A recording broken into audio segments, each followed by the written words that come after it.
been quite a while since I've done a garden video. I think July 6th was the last time. I have to look that up. A lot of progress since then. I apologize, you're going to hear a lot of cars going by and perhaps a few little propeller planes going over because it seems to be rush hour in the air and on the roads. Anyway, we do have a jack-o'-lantern pumpkin, little guy right there. And this one really surprised me because I think it was the first pumpkin to form on the vine and it didn't get dropped, which is pretty unique if that's the case. I don't know if it's going to stay though because there is another pollinated pumpkin a few feet further down on the vine. Now, if these were giant pumpkins, you'd have to choose between them and cull one of them. But since they are jack-o'-lantern, we can leave them both and let them grow.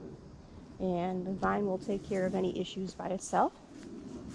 They will not be as big as they might be if you took one of them off the vine. But you'll still get good sized pumpkins. Okay, let's see what else we got here. Got a lot of vines growing. So those are the jack-o'-lanterns.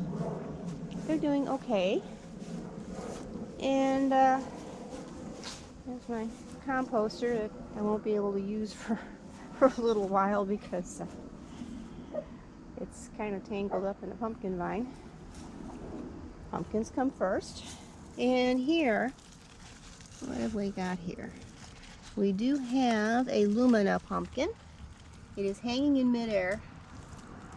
And my hand next to it so you can see how big it is.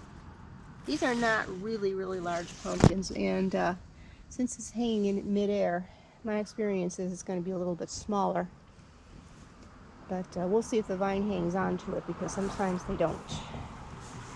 It's growing pumpkins on trellises. I've done it, but it's not my favorite thing. I don't see any.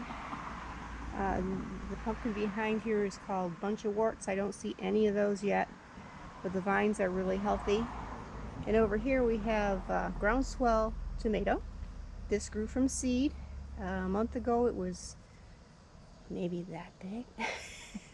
And this is how much it's grown in the last month. It is a huge plant, full-size plant, and it's starting to set tomatoes. So yeah, it's kind of fun to grow. As I said, not totally necessary because just about any tomato that has a short growing season will do the same thing. You can grow them from seed. You can grow them, leave the tomato on the ground over the winter, and maybe it'll come up next spring in zone 5B. So it's no big deal, but this one grows a little bit faster than most, and it is fun. And over here, what are these? These are, let's see, this might be, yeah, this is Midnight.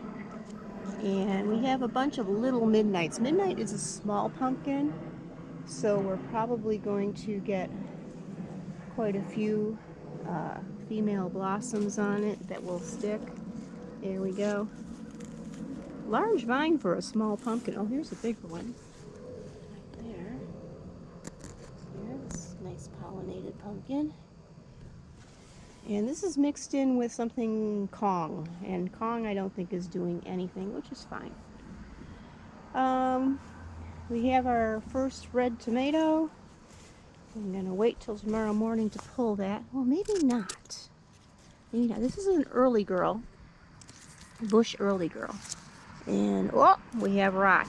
I'm going to have to spray this plant with some calcium. Let's see. Let's get rid of that tomato. I'll be darned. And that's growing in rich soil, too. So, kind of a bummer. I was looking forward to eating that little guy, but guess not. So, throw that out. We've had 3 summer dance cucumbers already. So, and there are at least 3 more on the vine that will be ready to be picked within a couple days. So, very productive. These are the most cucumbers I've ever had in years. And they are very good. Oh my gosh, there are a lot of them. I'm going to have to go to the food pantry and donate. Oh man, here, lots of Melrose peppers, even though it's been hot. They've been doing pretty good. And these plants normally do not, look at how they hold the pepper. They hold the pepper, whoops, come on machine, here. They hold the pepper upright. And actually I could have one of these for breakfast tomorrow morning.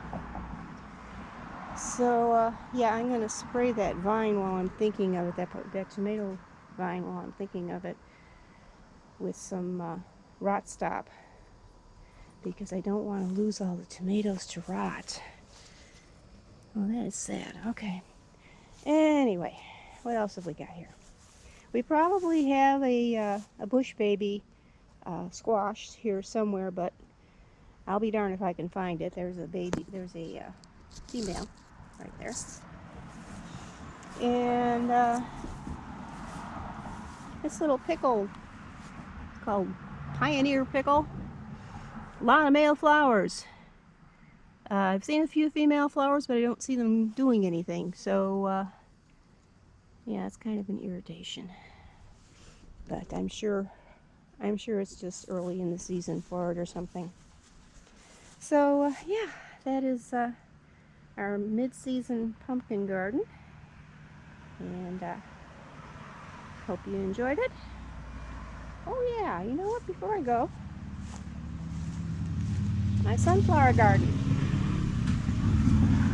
What kind of weird? Apparently you can't believe the size that you see on the package. These little ones were actually supposed to be taller than the ones in front of them.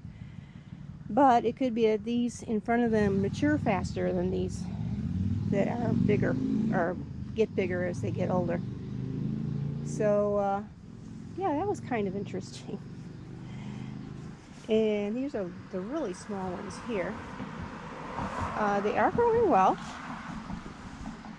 These are the giants, and they probably will grow at least another foot or 2 before the buds really start forming. Okay, so that's what we've got this time. Now I'll show you a little bit of the frog pond there, and we'll see you next time.